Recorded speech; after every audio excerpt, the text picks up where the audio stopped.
What's up, guys? Muscle. I'm going to give you an update on my CL55.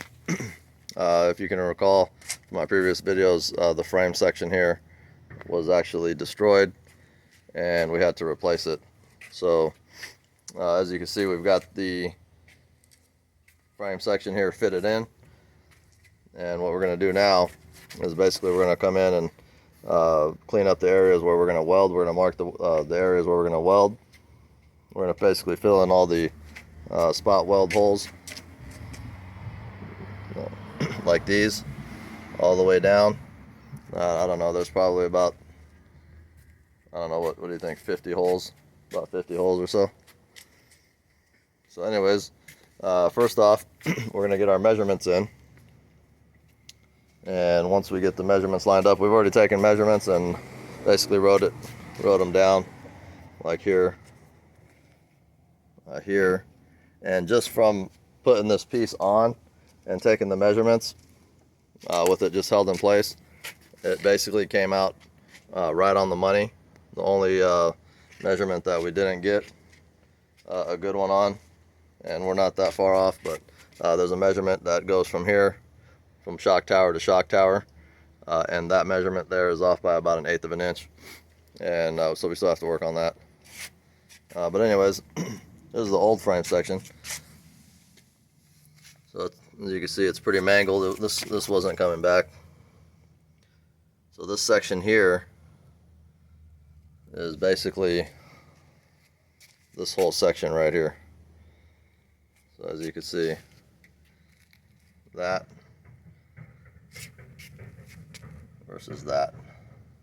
And then also the main frame rail, which is here, and the reason that we decided to go after this job also was this buckle, this kink right here. That was pretty nasty. Yeah, sure, you could have pulled it out and made it fit, whatever, and went along, but it wouldn't have had any strength. It would have buckled right in as soon as anything touched it. So there's that frame rail, and then as you can see, I kept it all as one piece when I pulled it out, so it's actually still all connected. And when we go ahead and put the weld in here, this thing should be pretty damn strong. So the buckle from the other frame rail was right about this section here. This one here is perfect. Also happened to be that our donor car here, which is the CL500, it happened to be the same exact color, which is cool. So anyways, I've got a bunch of parts laying out, guys. There's some seats there. Mike's garage here. There you go. And then I've got an engine and trans, 500, 5.0. I believe that's the 722 transmission. It's the later one, the 7-speed. If you need any parts, actually 500s, E500s, S500s, yeah, run the same engine, the same thing there. So I'm letting that go cheap, so let's get it out of here. I don't need it. That's another frame section here.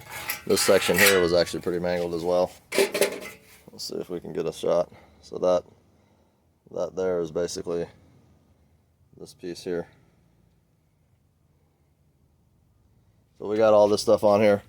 We're gonna go ahead and basically clean up the welding marks, get a couple tacks in place, make sure the measurements line up properly or come out properly, and then from there we'll just go ahead and start fill welding all the holes, and that'll be a wrap on the frame section.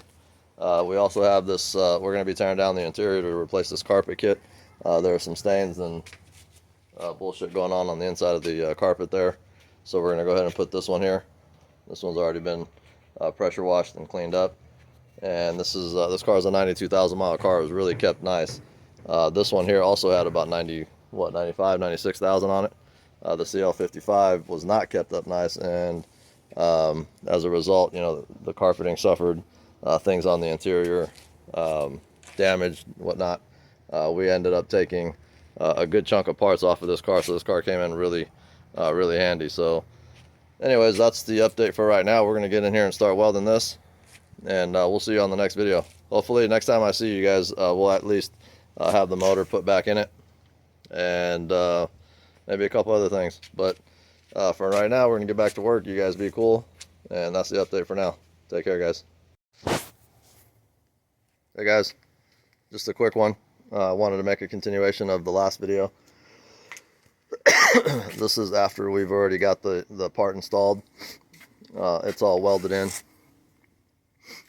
This is one of the points where we disconnected the old piece. Another point here. We've got it all welded up in here, and kind of we try to color match it to the original as best as we could.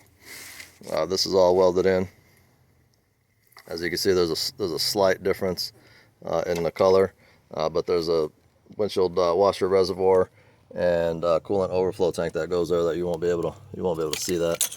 This here, this is also another disconnection point, and this is basically what we ended up with. So that looks real good. And then there's going to be a heat shield that goes over here, similar to this one. This is the one on the driver's side.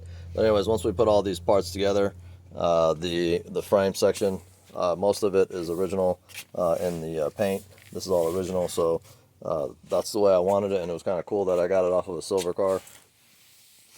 But anyways, this is it for now. Right now, we're going to end up, the next thing we're going to do is we're going to swap these motor mounts out. These motor mounts, I don't know that they actually don't look too bad, but I've already got a new set, and I don't want to do this job with it in the car, so we're going to put the motor mounts in, and then this guy's going to get lifted right into place with the whole complete subframe and suspension and everything. So we're going to do that. We're going to get a few more things done, and then I'll shoot another video, and then probably, I think maybe 2 more videos, and this car will be a wrap. We still have to replace that front windshield. That windshield is shattered, and we need to source one out because those are actually a little tricky to come by. But anyways, we'll talk to you on the next one and see you guys soon.